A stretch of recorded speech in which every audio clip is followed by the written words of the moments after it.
പുതിയ സംരംഭങ്ങൾ തുടങ്ങാൻ ആഗ്രഹിക്കുന്നവർക്കും അല്ലെങ്കിൽ നിലവിലുള്ള സംരംഭങ്ങൾ രജിസ്റ്റർ ചെയ്യാൻ ആഗ്രഹിക്കുന്നവർക്കും കേന്ദ്ര സർക്കാരിന്റെ ഏറ്റവും പുതിയ ഒരു രജിസ്ട്രേഷൻ പോർട്ടലാണ് Udyam registration. Welcome to tech talk by Sharafu. എന്താണ് ഉദ്യം രജിസ്ട്രേഷൻ എന്ന് നോക്കാം.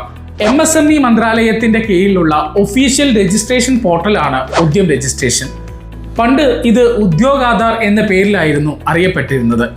അതായത് നിങ്ങളുടെ ബിസിനസ് എത്ര ചെറുതോ വലുതോ ആണെങ്കിൽ പോലും അതിനെ സർക്കാർ അംഗീകൃത ബിസിനസ്സായി മാറ്റാൻ ഈ സർട്ടിഫിക്കറ്റ് അത്യാവശ്യമാണ്. ലോൺ ലഭിക്കുന്നതിനും ഗവൺമെന്റ് ടെൻഡറുകളിൽ പങ്കെടുക്കുന്നതിനും ടാക്സ് ഇളവുകൾ ലഭിക്കുന്നതിനും ഈ രജിസ്ട്രേഷൻ നിർബന്ധമാണ്. ഉദ്യം പോർട്ടലിൽ രജിസ്റ്റർ ചെയ്യാനായി വേണ്ട രേഖകൾ എന്തൊക്കെയാണ് എന്ന് നോക്കാം. 1. ആധാർ കാർഡ്. ആധാറുമായി ലിങ്ക് ചെയ്ത മൊബൈൽ നമ്പർ കൈവശമുണ്ടായിരിക്കണം. 2. ബിസിനസ് ഉടമയുടെ പാൻ കാർഡ്. 3. ബിസിനസിന്റെ പേര്, അഡ്രസ്സ്, തുടങ്ങിയ തീയതി, എത്ര ജീവനക്കാരുണ്ട്, എന്ത് തരം ബിസിനസ് ആണ് ചെയ്യുന്നത് തുടങ്ങിയ വിവരങ്ങൾ. 4. ബാങ്ക് അക്കൗണ്ട് വിവരങ്ങൾ. ഉദ്യം രജിസ്ട്രേഷൻ ചെയ്യുന്നത് കൊണ്ടുള്ള ഗുണങ്ങൾ എന്തൊക്കെയാണ് എന്ന് നോക്കാം. 1. Bank loan.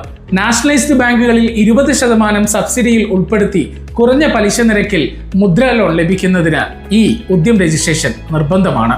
2. സർക്കാർ ആനുകൂല്യങ്ങൾ ലഭിക്കുന്നതിന്, അതായത് പേറ്റന്റ് രജിസ്ട്രേഷൻ, ISO സർട്ടിഫിക്കേഷൻ, വൈദ്യുതി ബിൽ ഇളവുകൾ, സർക്കാരിന്റെ ടെൻഡറുകൾ തുടങ്ങിയവയിൽ സർക്കാർ സബ്സിഡി ലഭിക്കും. നിങ്ങളുടെ ബിസിനസിന്റെ ഉദ്യം രജിസ്ട്രേഷൻ ചെയ്യുന്നതിന് മേൽപ്പറഞ്ഞ രേഖകളുമായി ഞങ്ങളെ കോൺടാക്ട് ചെയ്താൽ 24 മണിക്കൂറിനുള്ളിൽ ഉദ്യം രജിസ്ട്രേഷൻ നിങ്ങൾക്ക് സ്വന്തമാക്കാം. ഇതുപോലെ ഇൻഫർമേറ്റീവ് ആയിട്ടുള്ള കൂടുതൽ വീഡിയോകൾക്ക് വേണ്ടി ചാനൽ സബ്സ്ക്രൈബ് ചെയ്യാനും വീഡിയോ ഷെയർ ചെയ്യാനും ഫോളോ ചെയ്യാനും മറക്കരുത്. അടുത്ത ടെക് ടോക്കുമായി വീണ്ടും കാണാം. ബൈ.